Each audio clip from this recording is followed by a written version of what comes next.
Secret number 7, sameness is the quickest way to boredom. Yeah, I love cream puffs, especially the kind, you get in a big barrel from like a Costco or something. There's little small things and they're so good, and I eat one and they are so good. And of course, when you eat one, you should have 2. So I take a second one and a third. And by the time I eat the 4th one, it's still good, but not quite as good as it was. And I'm eating the 5th one, and it starts to taste a bit like sawdust. And my hand reaches for number 6, and I cannot eat another cream puff. Because if you eat the same thing, your taste buds just die. It's the same thing with public speaking, exactly the same thing. If you speak in the same way, if you move in the same way, or do not move at all, your pitch is exactly the same. It's always flat. It's never exciting up or down. It is the same, and it leads to boredom so very quickly. If you hear actors, I'm an actor. And not all public speakers need to be actors. Not all speakers need to be actors at all. But actors are rarely boring. And the reason they're not boring is because they adjust things like their change in volume, louder and softer. Change in pitch, they go up and they go down. Change in rate of speaking, sometimes going along very quickly, and then at other times put the brakes on the speech in order to add emphasis. Also, they use silences well. You don't need to speak all of the time. There's no reason why you can't stop and catch your breath. So let's just take a look at those things really quickly. First thing is pitch. Now, Canadians are quite blessed in the sense that we get to steal from American tradition and the British tradition. Now, Americans, and I have lived in America and I studied theater in America. In fact, a little known fact, this is the truth, that if you live in Alberta, in fact, Western Canada mostly, I'll even give you Toronto, our style of speaking, standard Canadian, is the closest to standard American speech anywhere in the world. Perfect standard American speech. But Americans don't have a lot of inflection, mostly in the voice. Americans tend to stress things. Vehicle, George Bush. If they want more emphasis, they get louder rather than going up in pitch. They just get stronger. Of course, I'm exaggerating, and it's not true of all Americans. Love them dearly, have had a place in the States, have studied there. But it is true that Americans tend to get louder when they want to have emphasis rather than raising up and down pitch. Now, the Brits, particularly, well, we can even take a look at Irish, for instance. In Ireland, they go up and they go down. Now, if you want to do the leprechaun thing, the Fruit Loopy thing, whatever it is, the Lucky Stars, well, then that's it's not really true Irish at all. We just have a lot of fun with that. But if you follow that, you'll notice that the voice goes up and the voice goes down and it rolls around. And it comes across as being silly. But true Irish does have a beautiful difference. Sorry, they just lengthen certain things in an Irish dialect, at least the one that I learned and that I've been using. In British, of course, you have basketball. You have your basic Cockney player playing basketball. There are no L's in Cockney in Britain. So basically, they have a lot of fun with that. There's actually no TH either. I think, F-I-N-K. Well, I think that we should all go to a basketball game. I mean, that's how Cockney would speak. Classic standard Brits, British BBC, tend to go along quite quickly and then drop things at the end. Or at the end, they might also go up. But they tend to go along quite trippingly till the end of a sentence and then drop. Again, in Canada, we steal from Americans, we steal from the Brits, and we really have often 3 notes change in a Canadian dialect of English. So we go up and we go down.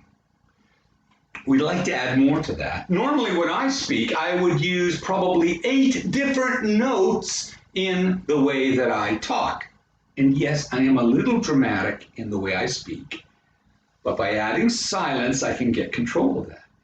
But if you heard me say this note here, here, da, da, da, da, da, da, da, da, all the way down to here, so I'm using a full 8 notes in my range. Can I fix that in you? No, but I love to coach you. Yes, I can do that. If you happen to have a piano or anything like that, you can actually move your voice around on the keys and give yourself a sense of pitch. Nobody likes a monotone who doesn't go up and who doesn't go down. Eventually, that's why, by the way, sameness is the quickest way to boredom in pitch. Professors, speakers who do not go up and not go down just drive you crazy and we fall asleep. Pitch. Number 2, volume. Generally speaking, what we look for is there are times when you need to be louder and times when you need to get much closer and quieter.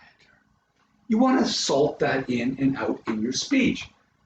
Then you don't get bored. And there's 4 basically kinds of volumes that we work with. The first one is close. It's like intimate. So you bring it down as if you're talking to someone very close to you. Okay? That's the first one. Second one is conversation.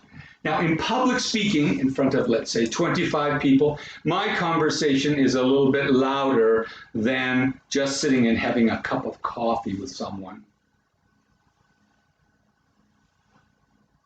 It's a little bit larger than that. And I just try not to talk in my throat. I try to actually have conversation that comes from the air, from your diaphragm, up and out here. That's the second one. So first one is close. Second one is normal conversation. The third one is calling.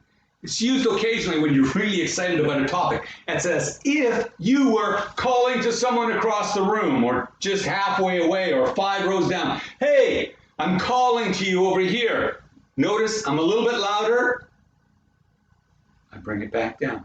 Conversation is right about here. So we go up to calling, down to close, and in conversation. And the last one we hardly ever use, but we do once in a while, and that is challenging God, the universe, if you're married, your mother-in-law. Okay, so you're going to raise your voice.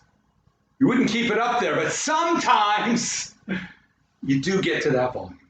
There you go, ladies and gentlemen. 4 volumes. Again, I wish I could work with you on that. And coach people. If you learn to add those volumes in, your life vocally is richer for the rest of your days. Well, we've covered pitch, where you're going up and you're going down. Volume, using a little bit of loudness, sort of like Americans. Getting close. Calling. Occasionally challenging. 4, 1. We go to now speed and variation.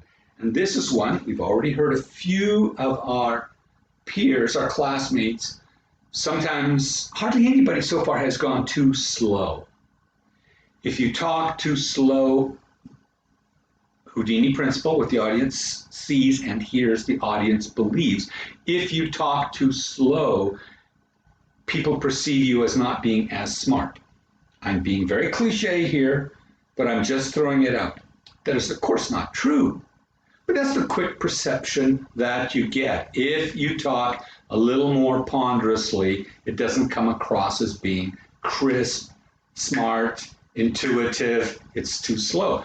There are times you need to go slower. If I'm giving you a difficult definition, I would go slower.